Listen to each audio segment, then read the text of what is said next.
အခုကျွန်တော်တို့လေ့လာမယ်သင်ခန်းစာရဲ့ခေါင်းစဉ်ကတော့ HTML လမ်းနည်းပါ HTML ကိုကျွန်တော်တို့ခုချိန်စပြီးတော့ခြေခံနဲ့အဆင့်မြင့်တွေအသေးစိတ်သင်ရပါတော့မယ်အဲ့တော့ဒီ HTML ဆိုတာဒီကွန်ပျူတာလောကမှာ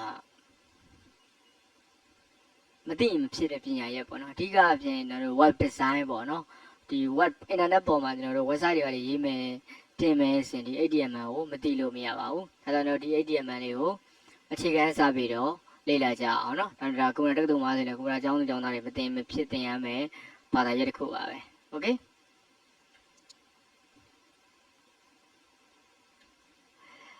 အဲ့ definition ပေါ့နော် definition ရတော့ကျွန်တော်တို့ဒါအားလေးတွေရှင်းပြအောင် www. ဆိုတာဘာတော့ www. ဆိုတာ world wide web ပေါ့နော်သူကတစ်ကမ္ဘာလုံးချိတ်ဆက်ထားတယ်ဒီပင်ကူအိမ်လိုမျိုးပေါ့နော်ပင်ကူအိမ်လိုမျိုးပဲတစ်ကမ္ဘာလုံးရှိသမျှ data တွေကို website တွေကိုချိတ်ဆက်ထားတဲ့နေရာကိုကျွန်တော်တို့ world wide web လို့ခေါ်ပါတယ် HTML နဲ့သူ့ရဲ့အရှည်ကတော့ကျွန်တော်တို့ဒီမှာ hypertext markup language HTML ပေါ့နော်ဒါတော့ Jane Timber လေးကတည်ထွင်ခဲ့တာဖြစ်ပါတယ်ဒါ the language of web based on the world wide web ပေါ့နော် www. internet ပေါ်မှာ web page တွေကိုရေးသားတဲ့ programming language တစ်ခုပါပဲတကယ်တော့ HTML ဆိုတာ programming လို့ပဲပြောကြပါစို့ programming language တစ်ခုပါပဲဒါလည်းထပ်ပြောထားပါတယ် HTML is a text formatting language HTML text formatting language ပါတယ် URL ဆိုတာ uniform resource locator ဒါကျွန်တော်တို့ website တွေပါတယ်ဒီ browser နေဝင်မယ်ဆိုရင်ဒီမှာဆိုတာ http ဆိုပြီးတော့စာပြီးရရတဲ့လိပ်စာလေးတွေပေါ့နော်အဲ့ဒါကျွန်တော် URL လိပ်စာလို့ခေါ်ပါတယ် browser ဆိုတာပါလေအဓိကကျွန်တော်တို့သုံးရတာဆို browser ဆင်တာWindows တင်ပြီးချင်းစင်မပါမဖြစ်ပါနေတာကတော့ Internet Explorer browser နဲ့ထပ်ပြီးတင်မယ်ဆိုရင်ကျွန်တော်တို့ Mozilla Firefox တော်လေးသုံးရပါတယ်Google ကနေထုတ်တဲ့ဟာဆိုရင်တော့ဒီ Chrome ပေါ့နော် Chrome browser တို့ဒါ Apple ပေါ်ကနေ Safari ပေါ့နော်စားတဲ့ browser တွေအများကြီးရှိပါတယ် browser ဆိုတာဒီ web page တွေကိုဖော်ပြနိုင်တဲ့ software တစ်ခုပါပဲ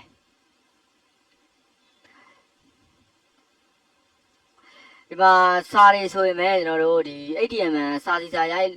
ဆိုပေမဲ့လုံးဝစာ only text only တွေရိုက်အောင်ပါဘူးသူ့ကိုကျွန်တော်တို့က text text ဆိုတဲ့ဟာတွေနဲ့ကျွန်တော်တို့ဖုံးရံထားပါသေးတယ်ဥပမာ title ဆိုတာခေါင်းစဉ်ဆိုတဲ့စာတော့ပေါ်ဖို့အတွက် title ဆိုတဲ့ text အဖွင့်ပိတ်တွေမှာကျွန်တော်တို့လိုပါတယ်ဒီ HTML ရဲ့ဒီ web page တွေကကျွန်တော်တို့ extension အနေနဲ့ဆိုရင်.html ဒါမှမဟုတ်ရင် .html ဆိုပြီးတော့ဒီလိုနဲ့အဆုံးသတ်ပါတယ်ဥပမာကျွန်တော်တို့ဒီစာစီစာရဲ့ text file လေး notepad မှာဖွင့်ရတဲ့ text file လေးဆိုရင် .dat ပေါ့နော်Microsoft Word ဆိုရင် .doc ပေါ့အဲ့လိုမျိုးဒီ Microsoft Office 2013လို့ဆိုရင် doc8 တို့ .doc8 တွေစသဖြင့် extension တွေပါပါတယ်အဲ့ဒီ extension တွေမှာဒီမှာဒီ web page တွေအတွက် extension ကတော့ .html ဒါမှမဟုတ် .html ပါပဲဟုတ်ပြီနော် HTML editor ဆိုတာတော့ဒါတွေတို့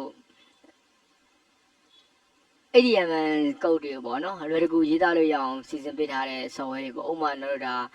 Dreamweaver တို့ front page တို့ဆိုတာ HTML တွေပါပဲ HTML editor တွေပဲ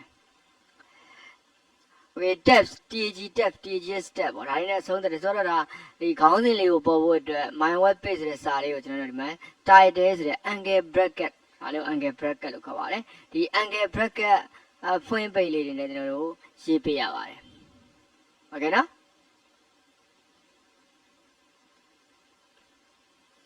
ဒီကကျွန်တော်တို့ web ကိုလေ့လာမယ်ဆိုရင်ကျွန်တော်တို့က color theory ကိုမသိလို့မရပါဘူးကျွန်တော်တို့ရွေးချယ်တဲ့အရောင်တွေဘောက်တော့ရွေးချယ်ထားလို့မရပါဘူးကျွန်တော်တို့အောင်မြင်တဲ့ website တွေပဲကြည့်အောင်မြင်တဲ့ logo တွေ design တွေ billboard တွေ B9 တွေကြည့်အရောင်တွေကိုကသုံးထားတာမရှိပါဘူးသူ့ဟာလေးနဲ့သူ harmony ဖြစ်တဲ့အရောင်လေးတွေ light ဖက်တဲ့အရောင်လေးတွေသုံးထားတယ်ပေါ့နော်သူမှာ color ဆိုတာအရောင်မှာသူ့မှာ theory ရှိပါတယ်ဥမာမတည့်တဲ့အရောင်တွေရှိတယ်တဲ့တဲ့အရောင်တွေရှိတယ်ပေါ့နော်အဲ့လိုအရောင်လေးတွေကျွန်တော်တို့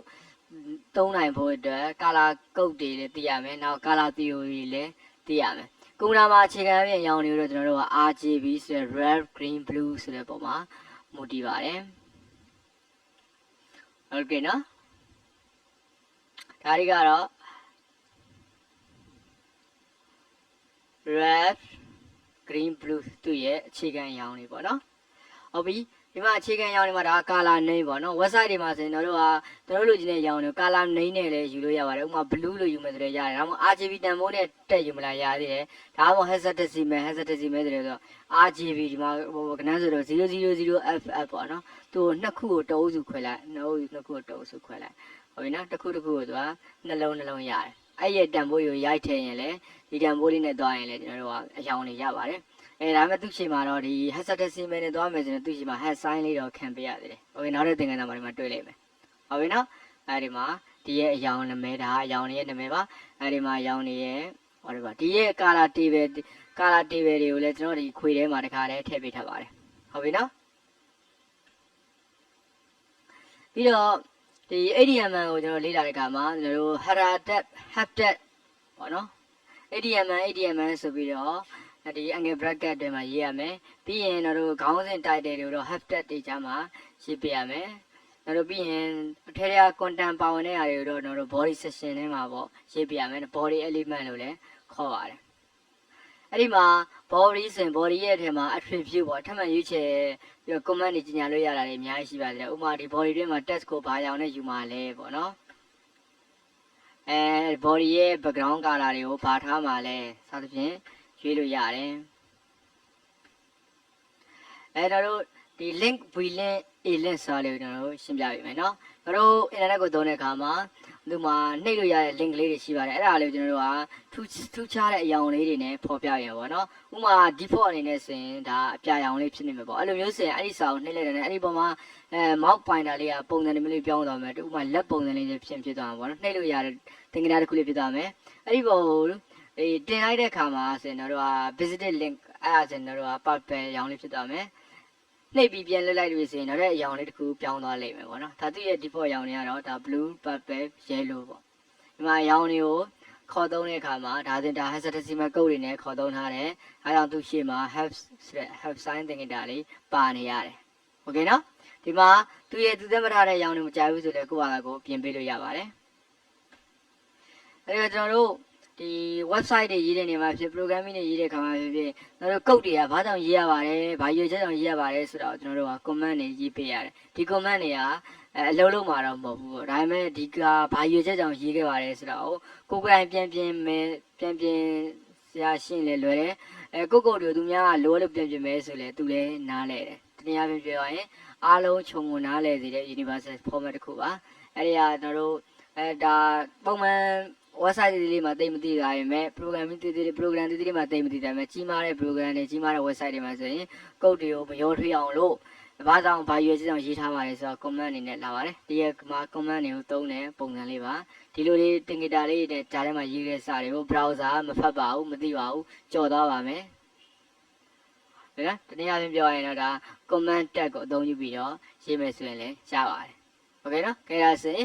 အခုပြောပြတာတွေကိုနားမလည်ဘူးဆိုလည်းတိတ်စိတ်မညစ်ပါနဲ့ဟုတ်ဒါတွေကိုကျွန်တော်တခန်းပြီးတခန်းသူ့ဆိုင်ရာသက်ဆိုင်ရာအခန်းတွေမှာနမူနာဗီဒီယိုဖိုင်တွေနဲ့လက်တွေ့လုပ်ဆောင်ချက်တွေနဲ့သူဖြည်းဖြည်းချင်းရှင်းပြထားပါတယ်โอเคဒီခွေးလေးပြီးရစဉ်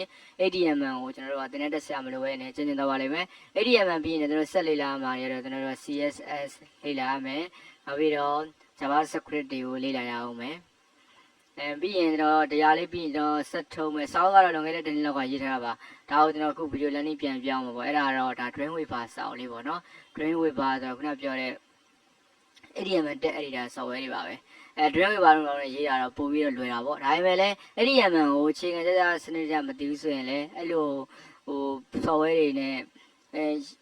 ရေးတတ်တယ်လေရေးတတ်ပေမဲ့လည်းကျွမ်းကျင်တယ်လို့တော့ပြောလို့မရသေးဘူးပေါ့နော်ဒါတော့ဒီ internet ကနေပြီးတော့ blog တွေရေးမယ်ပေါ့နော်အဲ့ဒီမှာဆိုရင်တို့ဒီ blog ကိုစိတ်ကြိုက်ပြင်နိုင်ဖို့ပဲကျွန်တော်ဒါ html နဲ့ css တွေကိုကျွန်တော်တို့အထူးကျွမ်းကျင်ဖို့လိုအပ်တာကိုကျွန်တော်တို့တွေ့ရှိရတယ်โอเคနော်ကြည့်ရစေဒီ html လေးပြီးရင်ကျွန်တော်ဆက်လက်ထုံးမယ်ဒီ web ပိုင်းတွေပေါ့နော် web ပိုင်းတွေဆိုတာကဒီ dreamweaver တို့နောက်ပြီးတော့ဒီ facebook တို့နောက်ပြီးတော့ဒါ blog how to make blog နောက်ပြီးတော့ blog ကိုပဲကျွန်တော်ကဒီ blogger.com နဲ့ရေးပြမယ်နောက်ဒီ joomla တို့ wordpress တို့အဲ့ဒီခွေစတိုက်ထွက်ပါလိမ့်မယ်အဲ့ဒီလဲ live ပြီးတော့နားထောင်ပေးပါအောင်နားထောင်ပြီးကျွန်တော်တို့ဒီ web သင်ခန်းစာတွေ website ရေးတာတွေကိုသင်တက်ဆက်ရမလို့ပဲနဲ့ set star တွေကိုယ့်အသာကို website တွေစိတ်ကြိုက်ရေးသားတည်ထောင်နိုင်မှာဖြစ်ပါတယ်โอเคနော်